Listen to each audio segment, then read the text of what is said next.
Welcome to online Pathshala. This is part 1 of our lecture series on linear equations in two variables. See, आज हम लोग introduction करने वाले हैं इस चैप्टर का. नेक्स्ट वीडियो के अंदर हम इसके एग्जाम्पल्स और इस चैप्टर की फर्स्ट एक्सरसाइज को सॉल्व करेंगे. इससे पहले मैंने 9th क्लास के 3 टॉपिक्स कवर अप किए हुए हैं, जिसमें से फर्स्ट है हमारा नंबर सिस्टम, सेकंड है polynomial and third one is quadratic geometry. आज हम लोग 4th चैप्टर करने वाले हैं स्टार्ट. ठीक है, तो 4th चैप्टर के अंदर इंट्रोडक्शन में सबसे पहले हम चैप्टर का ये जो नाम है इसका मीनिंग समझते हैं कि इसका मतलब क्या होता है. तो linear equation in two variables. तो इसके अंदर सबसे पहले हम इक्वेशंस की बात करते हैं. इक्वेशंस क्या होती है हमारी? कोई भी जिस वैल्यूज जिसको हम left hand side equal to RHS की फॉर्म में लिख सकते हैं, उसे हम क्या बोलते हैं? इक्वेशन. ये क्या है? इक्वेशन है. जैसे कि मान लो x इक्वल टू 5, ये क्या है? इक्वेशन है. ठीक है.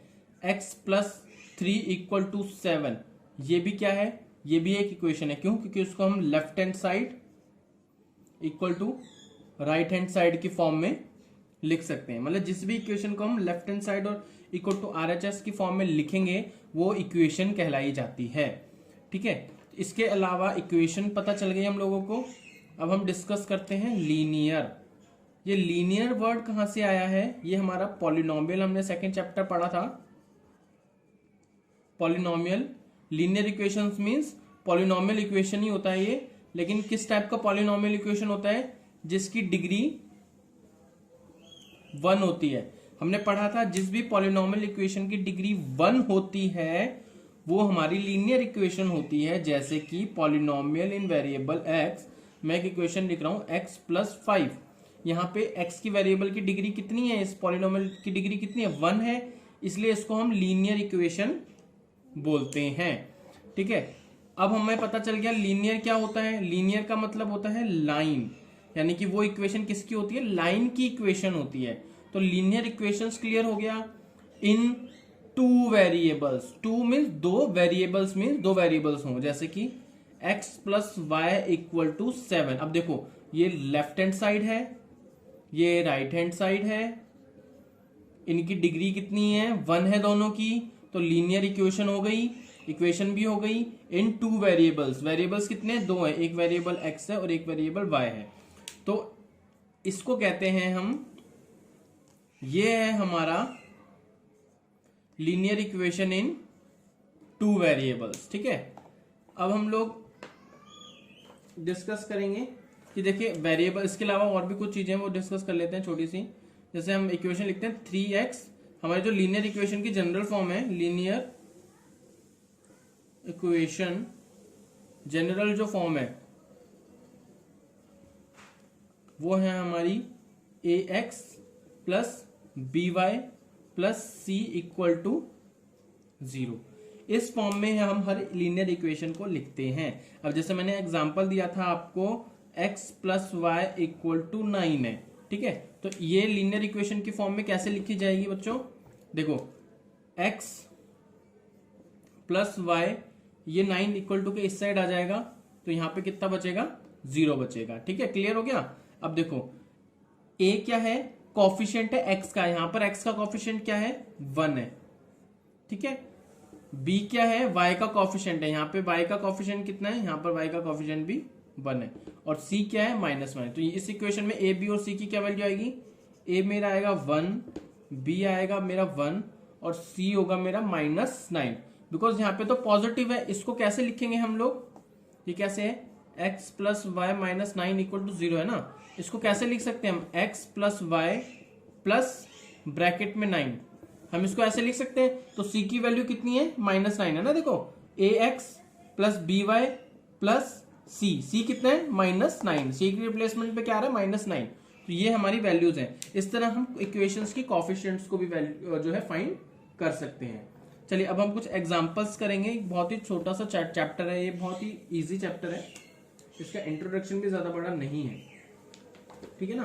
अब हम एक्सरसाइज करते हैं। एक्सरसाइज में हमारा सॉरी एग्जांपल करते हैं। एग्जांपल नंबर 1 इसको डिस्कस करते हैं। Write each of the following equation in the form of ax plus by plus c equal to 0 and indicate करना है वैल्यूज a b और c की। बहुत सिंपल क्वेश्चन है। इसका फर्स्ट पार्ट क्या करना है मेरे को, 2x plus 3y equal to 4.37। देखो इसको, इस इक्वेशन को हमें इस फॉर्म में लिखना है। तो कैसे लिखेंगे, यह इक्वेशन के इस साइड राइट हैंड साइड पर क्या होना चाहिए, 0 होना चाहिए। वो 0 कैसे बनेगा, जब हम इस वैल्यू को लेफ्ट हैंड साइड लेकर जाएंगे, यानी कि 2x plus 3y minus 4.37 equal to 0। ये पॉजिटिव है, यहां से राइट लेफ्ट हैंड साइड आएगा तो नेगेटिव हो जाएगा इसका साइन। तो ये फॉर्म आ गया। नाउ अब वैल्यूज इंडिकेट करना है हमें। क्या करेंगे, x का कोफिशिएंट क्या होता है a, तो यहाँ पे x का कोफिशिएंट कितना है 2 है, तो a कितना आएगा 2।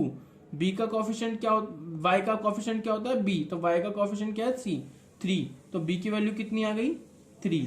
एंड c क्या होगा मेरा माइनस 4.37। ये सिंपल सा क्वेश्चन है, ठीक है। इसके बाद हमारा क्वेश्चन नंबर, इसी का पार्ट सेकंड है, उसको डिस्कस करते हैं हम लोग।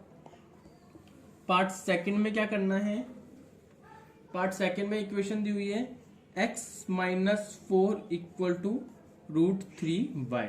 इसको क्या करेंगे, पहले इसको सिंपलेस्ट फॉर्म में, इसको जनरल फॉर्म में लिखेंगे हम लोग। तो x माइनस 4 ये इधर आएगा तो नेगेटिव साइन आएगा इसका, √3y इक्वल टू 0।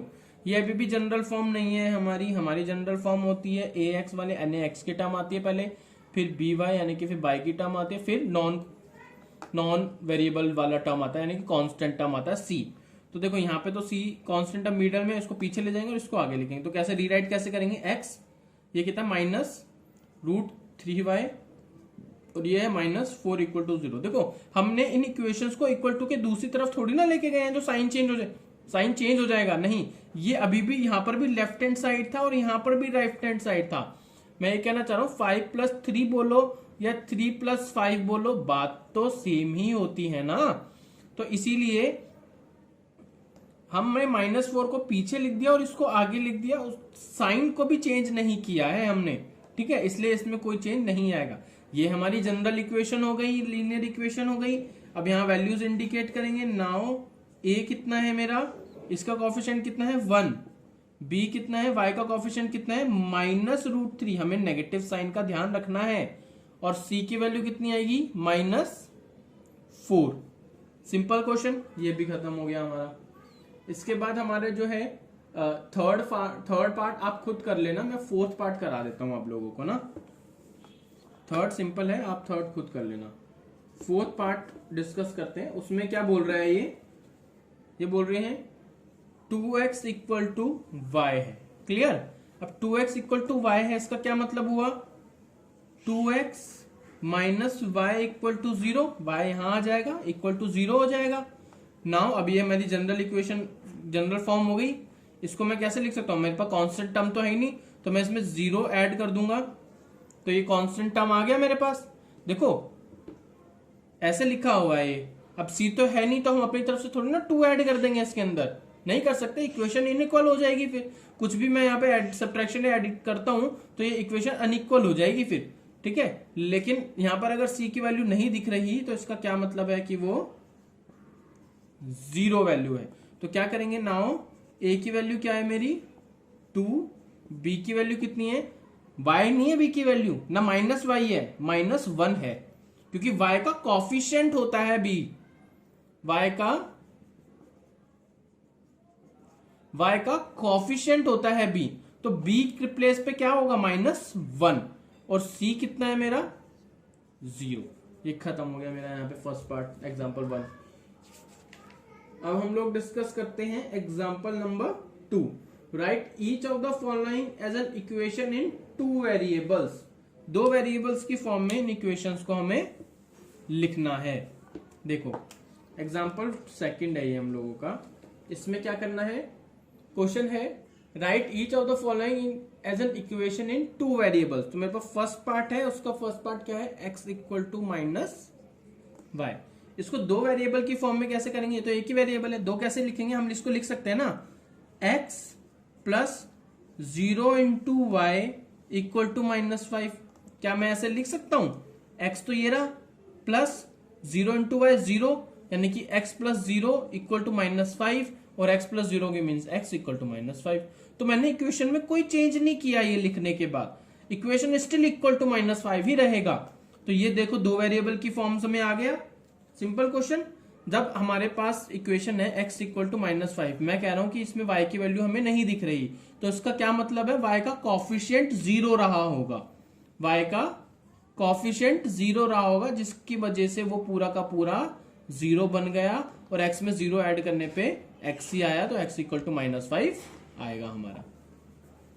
ठीक है, इसी का सेकंड पार्ट है हमारा y इक्वल टू 2।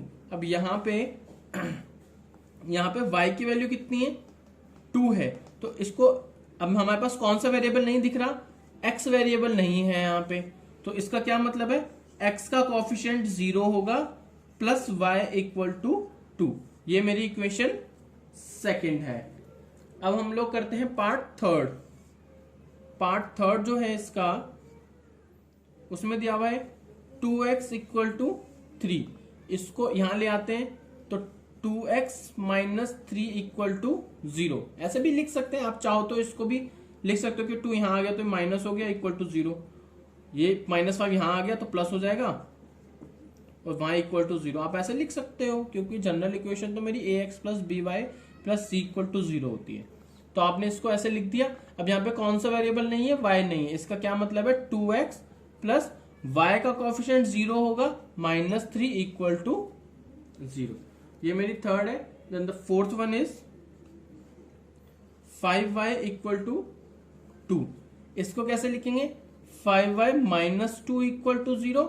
अब कौन सा वेरिएबल मिसिंग है, x मिसिंग है, तो 0 into x plus 5y minus 2 equal to 0। ये आपके दो एग्जांपल्स और इंट्रोडक्शन के ऊपर हम लोग इस पार्ट को ओवर करते हैं। नेक्स्ट पार्ट में हम एक्सरसाइज करेंगे 4.1 क्लियर, और उसके बाद हम कंटिन्यूशन करते रहेंगे, और कुछ ही दिन में 3 या 4 दिन के अंदर अंदर हम इस चैप्टर को भी कंप्लीट कर देंगे, और उसके बाद हम लोग एडवांस ज्योमेट्री के ऊपर आएंगे। तो चलिए, जिसने भी अभी तक ऑनलाइन पाठशाला को सब्सक्राइब नहीं किया है, तो रिक्वेस्ट करूंगा कि चैनल को सब्सक्राइब कर लीजिए, दोस्तों के साथ इसको शेयर कीजिए। अगर वीडियो पसंद आया है तो उसको लाइक कीजिए, कमेंट करके बताइए कि वीडियो में आपको कौन सा पार्ट अनक्लियर रहा। अगर ऐसा है तो आप प्लीज़ उसे कमेंट कीजिए। इसके अलावा आप हमें फेसबुक, ट्विटर, इंस्टाग्राम पर भी ज्वाइन कर सकते हैं। Thank you.